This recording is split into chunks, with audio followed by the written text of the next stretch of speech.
Welcome back to the Philly Special. Just a bunch of guys that like to talk about Philadelphia sports.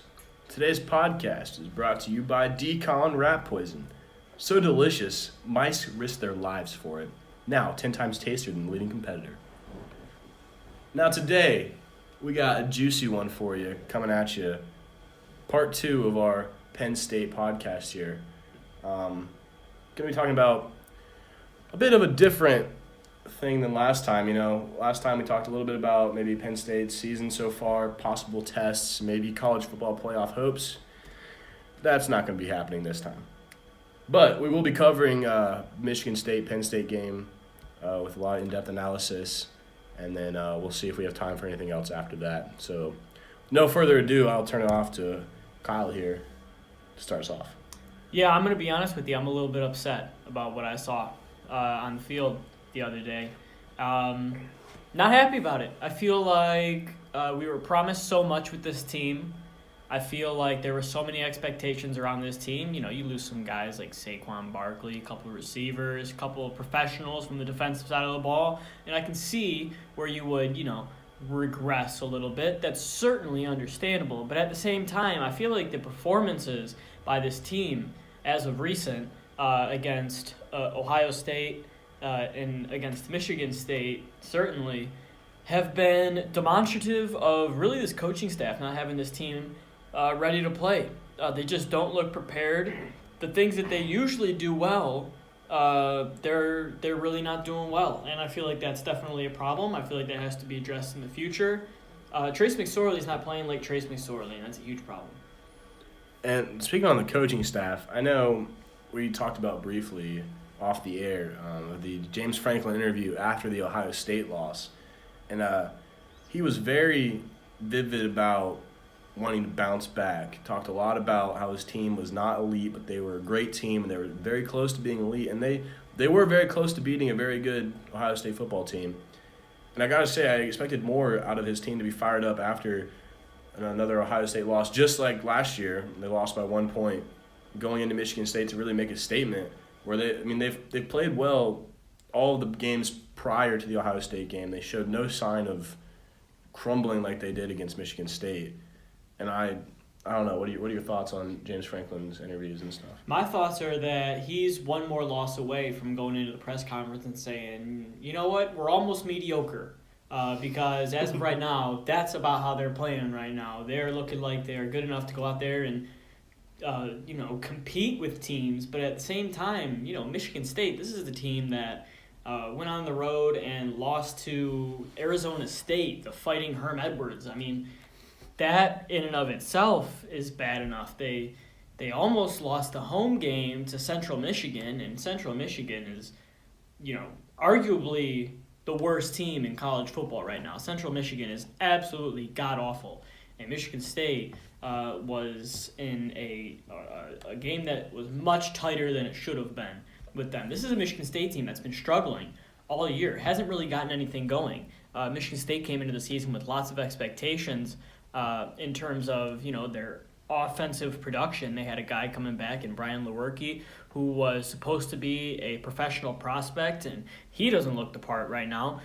Michigan State has not been scoring very well, especially against the good opponents on their schedule. Scored 19 against Northwestern, scored 21 against Penn State. And if you had told me going into that game that Michigan State would score 21, first of all, I'd have told you you're crazy.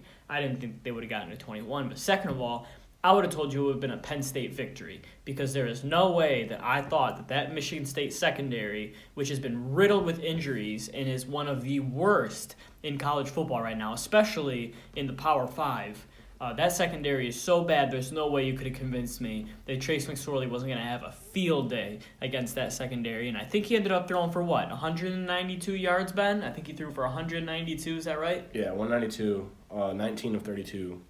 For 192 yards, 1 touchdown. Yeah, so this is a guy that was averaging 6 yards, give or take, per attempt, and that's not good enough. I mean, this is not that's not an acceptable performance from Trace McSorley. This is a guy who knows this is his last season. He's going against just a terrible secondary. Well, Well, but Kyle, one thing Trace McSorley has a lot of QBs don't is he's kind of like that dual threat quarterback, right? I mean, he can run or pass. Right, exactly. But, they tried to let him run in a couple of key situations. For example, James Franklin decided to take the gamble. I believe it was in the second quarter. They had the ball in plus territory. Could have kicked a field goal against Michigan State. And I think at that time it was a 7-7 game. I'm not 100% on that. But they could have taken the 3 points. They were in plus territory. Instead, James Franklin decided to go with the designed quarterback run, and Trace McSorley inexplicably falls down. That's one of those things that you can't really prepare for that. I think the play call was okay, but I mean, in terms of execution, like that's got to be a play that you make, 100% of the time right there. It's wide open for you right there, and if you're gonna take the gamble in plus territory, I don't want any excuses. You got to execute there, and you got to get it. You got to get that first down. I'll tell you what, I'll give credit where credit is due. That Michigan State, their secondary may not be good on defense, but their defensive front played a hell of a game. If we look at the rushing yards here for Penn State, McSorley's done a really good job all year of being able to get out of the pocket, getting some yards, maybe when he shouldn't have. But against Michigan State, off of 13 attempts, he only got 37 yards. So that's averaging about 2.5 yards per attempt. So they were not giving him anything on any scrambles or any designed runs. And then when you look at Miles Sanders, who on paper had a pretty good game against Michigan State, he had 162 yards and a touchdown off of 17 attempts. That's about 6 yards a rush. That's pretty good. Now what the stats on paper won't tell you though is two of those runs, one being a 78-yard run that led to their first touchdown. And then Penn State's second touchdown was a 48-yard touchdown run. A really good run. No, I'm not taking any credit away from Sanders. He was a good back, but minus those 2 runs, he had 15 other attempts that combined for a whopping 36 yards, which is about 2.4 yards per carry. So besides two explosive plays by Sanders, they weren't getting an overall body of work from him, which was really setting them up in some bad second and third down positions where they were looking at 2nd and 7, 3rd and 8, stuff like that, which is a lot less manageable than your 3rd and 3s, your 3rd and 4s that really just put them behind all game, which really led. I mean, on the game on the general, they were 3 for 14, 5 for 14. Wait, 3 for 14 on 3rd down for the game.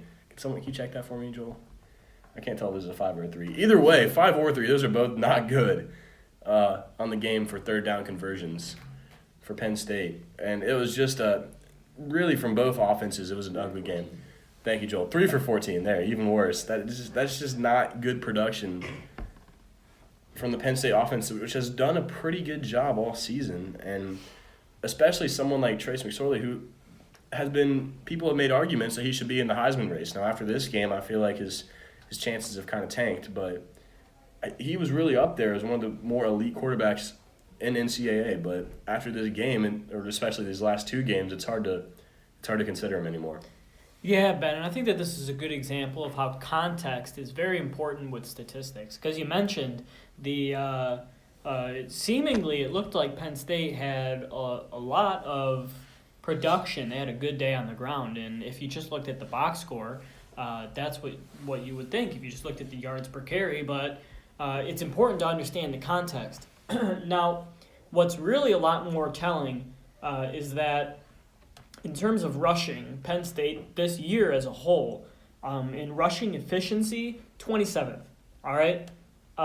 They're not even one of the top 25 teams in the country in terms of rushing efficiency. Now, the difference between rushing efficiency and something like yards per carry or something like that is that rushing efficiency takes into account the points that you're scoring off of rushes, takes into account fumbles, things like that. Fumbles are a huge deal.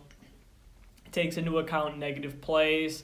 So I think that it's more of a holistic statistic, which is, rolls right off the tongue. But 27th in the country in terms of rushing efficiency. When you think about Penn State, you think about a team that's explosive, points per play, also 27th. Points per scoring opportunity, so opportunities inside of the 40, 37th. It's just the perceptions around this team, what we really thought about this team coming into the year and even coming into this game against Michigan State. I feel like the perceptions that we had about this team aren't necessarily true. And, that's kind of where the context comes into play and really understanding where these numbers are coming from. And when you look at their schedule, the 4 previous games leading up to Ohio State, they scored 45 points, 51 points, 63 points, and 63 points. There was no sign that this offense was going to sputter week 6 of the season after. I mean, you could argue that they played Appalachian State, Kent State, Illinois, some very mediocre teams at best. But even still, like you give them a pass against Ohio State, like that's an elite team. You can expect that to be emotional. It was a close game. Like you can give them a pass for that, but you really expect to see a great team bounce back after that. And then once you get they lost against Michigan State, but you look ahead at their schedule. They play a decent Indiana team who hung around Ohio State for 3 quarters. You play a 19th ranked Iowa team. You play number 6 Michigan in the Big House, and then you go and play Wisconsin as well. So that's 3, maybe 4 close games coming down the stretch. And if they're going to want to have any chance at maybe getting somehow back into a Big Ten championship, which very obviously seems very unlikely, but just getting a good bowl bid, they're going to need to really pick that offense back up to where it was the first 4 games of the year. Yeah, when you think about those teams that are coming up on the schedule, teams like Iowa, teams like Michigan, teams like Wisconsin, what do they do really well? Well, on defense, they stop the run. So if Trace McSorley doesn't have Miles Sanders and he doesn't have his legs available to him, I think the blueprint is out on Penn State. I think that teams recognize that in order to beat Penn State, what they need to do is they need to make Trace McSorley beat them specifically with his arm, because he hasn't proven this year that he is an elite passer. So, like I said, the blueprint's out. Teams understand what they need to do in order to beat this Penn State team, and those teams right there, Michigan, Iowa, Wisconsin, I mean, those are all teams that are going to be able to do that because they have such great front sevens. And Wisconsin's a little bit, banged up and have some injuries, but you think that, by a little bit later in the season, they'll have some of those guys back. And, that spells trouble for Penn State because this season could turn on them real quickly. It could go from a season with such high aspirations to a season where they're playing Maryland at the end of the year to try and become bowl eligible. Like, it could end up getting to that point, and you would just absolutely hate to see that, but, it's, no fault of their own. Play calling down the stretch, and some of the situations, if you really think about that Michigan State game, some of the things that confused me, if you go back and you look at that last drive of the game, they still, that's the worst part of it, Kyle, is they still should have even won that game, even with we're talking how bad their offense played. They lost by 4 points. They didn't get blown out. They still were very much in this game. Yeah, it seems like they never get blown out, and they just let it slip through their fingertips. Yeah, so, I mean, they should be in the last 2 seasons 4-0 against 4-0 combined against Ohio State and Michigan State. What are they? They're 0-4.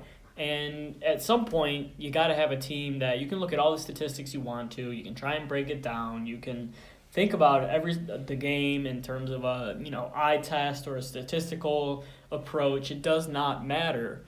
At some point, you need to learn how to win. And I think that that's what James Franklin was talking about when he was talking about becoming an elite team. And in a sense, they need to learn how to win. But my question is, does James Franklin know how to win? I'm not so sure that he does.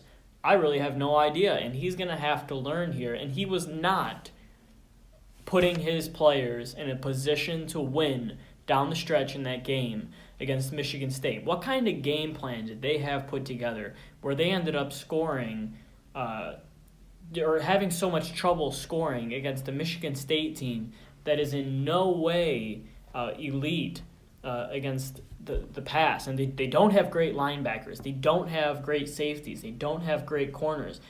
And then if you look at Penn State defensively, this year. They've been a pretty decent team, 16th in defensive S&P plus. But if you look at that game against Michigan State down the stretch, they had a shot. They had multiple shots to win that game. It was 17-14. It was ugly. In no way, shape, or form did they play their best game. In no way, shape, or form was Trace McSorley as effective as he normally is. But they still had a chance to win the game. And Michigan State got the ball on their own 25-yard line with, I think, a minute 20 to go. Minute 19 and one timeout. A minute 19 and one timeout. That should be ball game. This Michigan State offense is not explosive. They're not capable of the big play. But what was it? It was slant over the middle. It was crossing route. It was post over the middle. And it seemed like Penn State had dropped off in their coverage, and they were playing so soft that Michigan State was taking what they were going to give to them. And I absolutely hate seeing that down the stretch. But even with that, Penn State had chances to win the game. I don't want to name any names here, but there were players in the secondary that had shots to seal the game. Specifically, on the quick out route that Michigan State ran to Felton Davis that was jumped, and the ball was dropped. And that right there is a guy who had his eyes on the end zone, was looking for a pick six, didn't secure the ball, and in reality, he didn't need the pick six. He needed to catch it and fall, and what did he do? He dropped it. It was right there in his arms, and he dropped it. And then Michigan State, driving down the field, decides that they don't want to kick the field goal. James Franklin falsely assumes that D'Antonio is going to settle for the field goal with roughly 20 seconds left. And if James Franklin knew anything about Mark D'Antonio, if he had watched just a handful of games that Mark D'Antonio has coached in the past, I think back to the Notre Dame game, the Little Giants play, where he ended up running the fake field goal in overtime to win it. James Franklin's got to know right there that Mark D'Antonio is going to be aggressive. He's playing to win. I think Mark D'Antonio is probably one of the least predictable coaches in all of NCAA football. Yeah, and James Franklin was sitting there trying to predict him. And they already did two fakes that game. They did a fake punt that they got a first down on, and then they went for a fake field goal in the fourth quarter and nearly completed it, just barely overthrown by the kicker. And that would have caused a lot more trouble for Penn State had that not spoiled. But yeah, you continue. Sorry. And that's exactly correct right there. That's exactly right. So, for the reasons that we've laid out, there's no reason for James Franklin to be assuming that Mark D'Antonio is going to be content with kicking the field goal and going to overtime. They didn't waste their time driving down the field to kick a field goal. They were moving the ball so easily that there was no way Mark D'Antonio wasn't going to take a shot at the end zone from about the 20-yard line. And if he's going to take a shot at the end zone with only 14, 15 seconds left, who's he going to? He's going to Felton Davis, all right? Everyone in the stadium knew that if they were going to take a shot at the end zone, instead of kicking the field goal, there was no one they were going to except for Felton Davis. And what did James Franklin, you can say the defensive coordinator all you want to, everything goes through James Franklin's headset. What did he decide to do? He decided he was going to run press, man-to-man coverage on the outside against Felton Davis. And what happened? His corner got beat. So there is absolutely no excuse for that. They're pretty much all game, what they were doing is they were running safeties over the top to help on Felton Davis, because that right there is one of the most difficult receivers in the NCAA to cover. So to try and expect one corner to run press man coverage against him on the outside. That's exactly what Michigan State would want, one-on-one coverage on their star. That's what they were looking for, and I don't even know if the play call necessarily was the go route to Felton Davis, but I'm telling you right now, as soon as Brian Lewerke got up under center and they were dedicated to running one play before they kicked the field goal, I guarantee you, even if the go route wasn't the call, he audibled to the go route, because what they were looking for is they were looking for Felton Davis in an advantageous matchup. And Felton Davis in press coverage against pretty much any corner in college football, with, you could maybe make the exception of a guy like Greedy Williams from LSU or something like that. For the most part, that's advantage Michigan State, because Felton Davis has some of the best hands in college football. And for whatever reason, Penn State decided that was the play where they were going to eliminate the safety help move the safety into the box, and sell out to stop the run. Clearly, Michigan State wasn't going to run the ball, so I have no idea why you're bringing up your safeties to the line of scrimmage. If Michigan State does run the ball right there, they risk not getting another playoff and not being able to kick the field goal because they didn't have any timeouts left. So it makes absolutely no sense to sell out to stop the run there. You got to be looking for the pass. There's no way if they line up to run a play there that it's going to be anything but a pass to the end zone or at least north of the first down to try and get the clock to stop. So you knew it was going to be a pass of 10 yards or more, most likely to the end zone and most likely to be Felton Davis. And what did you do? You ran press man-to-man coverage. So everyone's trashing the kid after the game. And again, not naming names here, everyone's trashing him. But in reality, it was unfair for James Franklin and Penn State and that coaching staff to expect him to cover Felton Davis one-on-one down the stretch there. So, I mean, really, you can look at all the numbers you want to, but it boils down to players making plays, especially when coaches put them in position to make plays. And I don't think that the coaching staff did a very good job, especially down the stretch and in that fourth quarter, of putting the players in a position, in an advantageous position, in which they could thrive and they could make plays against the Michigan State team that, frankly, isn't very good. And, we'll find out more when they play Michigan this weekend, and we'll see if Michigan State pulls off that win, then maybe this loss is a little bit more understandable. But honestly, home game, Happy Valley, I don't think there's really any excuse for losing that game. On their homecoming. That right there. It should have been a very emotional game. The players, you would expect them to be real fired up to play for that, especially after the Ohio State loss, wanting to make a statement, wanting to bounce back. It's just disappointing to see.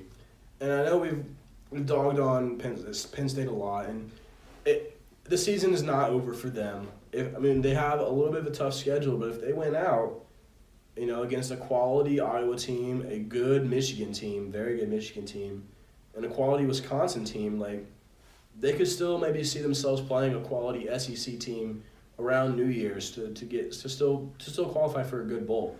They just got to figure out their offense, what happened these past 2 weeks, and be able to fix it. Once McSorley starts playing more like McSorley has, they'll be okay. And I think they definitely can see themselves maybe wind up in the top 15. They only dropped to number 19, so they're a few quality wins away from being back around that top 10 where many think they might deserve. And I don't want to harp on them too much to say they're a bad team, because they're not a bad team to say the least. They are a good team, and they do have a lot of promise, a lot of talent, wide receivers. Miles Sanders is a great running back, and Trace McSorley has a lot of talent, but we'll see here. We just got a few more moments to wrap up here, Kyle. Anything else you want to say before we send off here? Yeah, if they want to get this season back on track, they're going to have to do it in a hurry. Defensively, I don't think that's really the problem. I think they're right about where you would expect them to be based on their talent level and kind of what you expect from Penn State now at this point. I think they've pretty much shown us what they're going to be defensively, and I think it's good enough to win you games. But really, offensively, they're gonna have to get back to what they were last year in terms of explosiveness, and they're gonna have to really learn how to run the ball with a little bit more consistency here, and not rely too much on the big play, because that's what they're doing right now, inflating their numbers against some bad teams. But they're gonna have to get a little bit more consistent. Trace McSorley is gonna have to play better. They're gonna have to get back to what we've come to expect from Penn State and this team offensively. All right, well, that's all we have time for today. Thank you for tuning in once again to the Philly Special, and we will catch you next time.